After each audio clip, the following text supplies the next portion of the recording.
Salut tout le monde, j'espère que vous allez bien. Et même si ce n'est pas le cas, c'est pas grave. Il y a des hauts et des bas dans la vie. Aujourd'hui, ce n'est pas vraiment la forme peut-être, mais demain, ça ira mieux. Moi, de mon côté, je me porte décidément mieux. J'ai été souffrante pendant un bout de temps, mais là, grâce à Dieu, ça va super bien.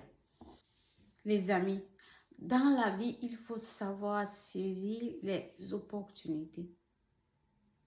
On dit toujours que quand tu n'as pas ce que tu aimerais avoir, fais avec ce que tu as.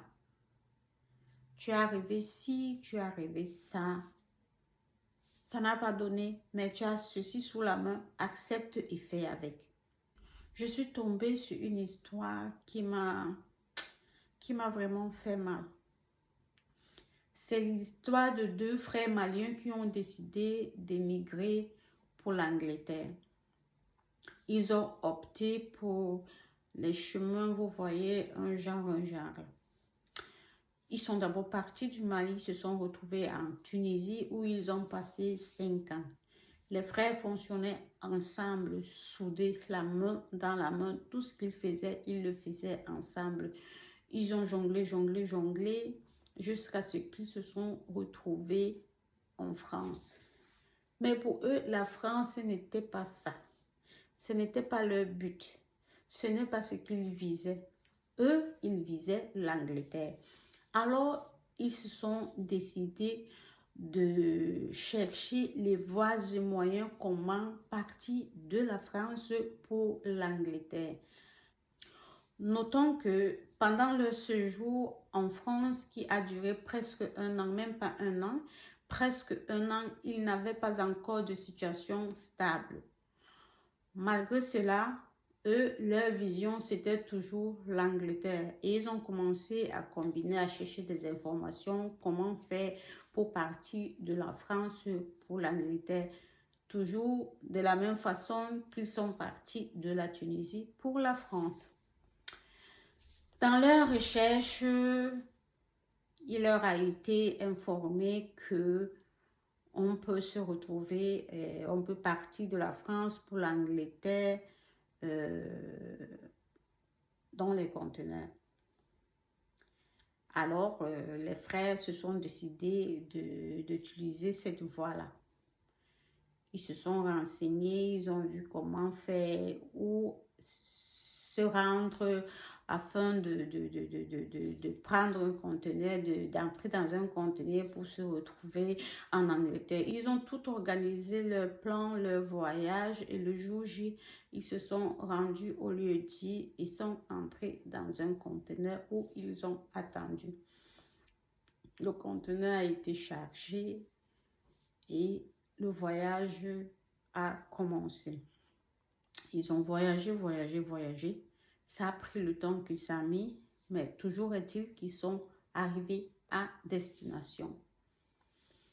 Avant que le conteneur ne soit ouvert, les frères ont encore passé dans ce conteneur. Ils ont encore attendu dans les environs de 3 jours.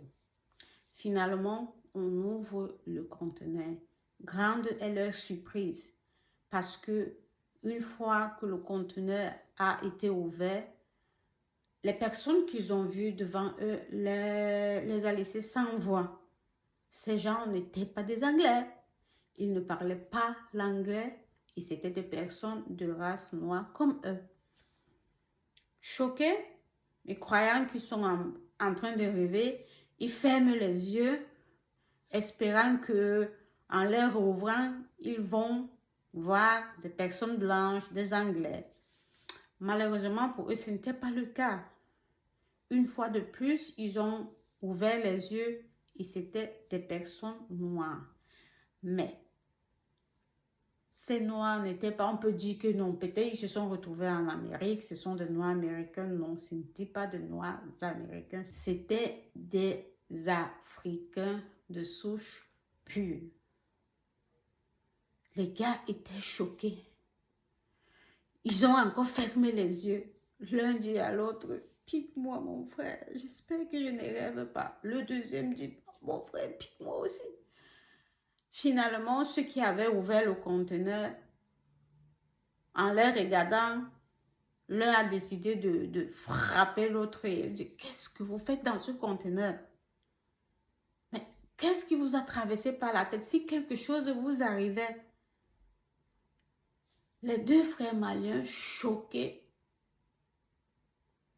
avec tout ce qui s'est passé, étant donné toutes ces années passées hors du pays, la Tunisie, la France, pour se retrouver de retour en Afrique et ou parce qu'ils ont atterri au Bénin. Un est tombé raide. Il a perdu connaissance. Son frère, l'autre a commencé à parler comme s'il avait perdu la raison. Il pleurait, il criait, non, pas ça. Seulement pas ça.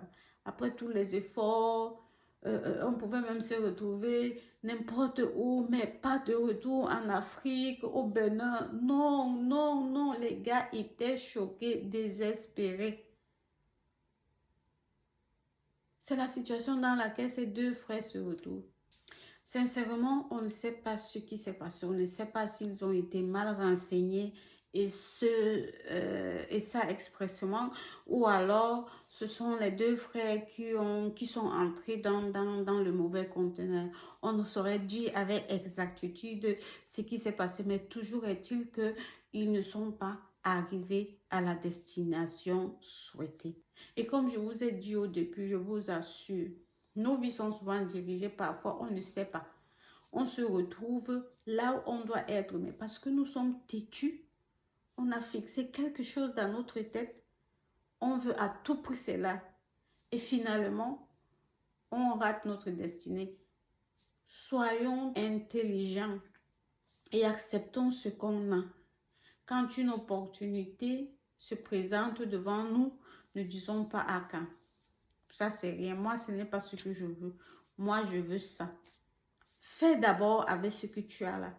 Parce que tu ne sais pas, tu peux même te retrouver en train de tellement évoluer dans ça, en train d'être tellement à l'aise que l'autre programme que tu as là, tu vas l'oublier. Tu vas dire que ah, ça ne sert à rien parce que tu es déjà bien ici. Donc, si tu n'as pas ce que tu souhaites, accepte ce que tu as et fais avec. Prends l'opportunité qui se présente à toi. À bon entendeur. Salut.